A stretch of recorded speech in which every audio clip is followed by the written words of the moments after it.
Welcome to our channel. Today we how to configure Bubble to build dynamic filters and search detailed guide step by step clearly. Begin by logging into your Bubble account. Open the application where you want to implement dynamic filters and search functionality. Navigate to the Design tab in the left sidebar. Add a repeating group to your page, which will display the list of items you want to filter. Set the type of content for the repeating group to match the data type you are working with. Next, add input fields for the search criteria you want to implement. For instance, include a text input for keywords, a drop-down for categories, or checkboxes for options. Label each input clearly so users understand what they are filtering. Now, move to the Data tab in the left sidebar.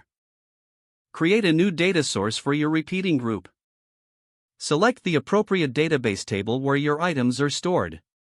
Add constraints to the search as users fill in the input fields. For the text input, set a constraint to match the search term with the item fields. If you're using drop-downs or checkboxes, ensure they filter based on the selected values. Add a search button that users can click to apply the filters. In the Workflow section, create a new event for when the search button is clicked. Set the action to display a list of items in the repeating group that meets the filter criteria. Customize the display settings for the repeating group to show relevant item fields. To enhance user experience, consider adding a Clear Filters button. In the workflow for this button, reset the input fields and refresh the repeating group display. Test your dynamic filters and search feature thoroughly to ensure it works as intended. Check that the input fields clear and results update correctly without errors. Once satisfied, you can enhance design elements for better aesthetics and usability.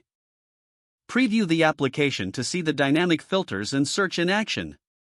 Make any necessary adjustments based on user feedback to improve functionality. If the page does not load, refresh the browser or try again in a private or incognito window. Make sure you are using the correct email address, then retype it carefully to avoid small typos. If your password is not accepted, use the reset option and create a new strong password you can remember.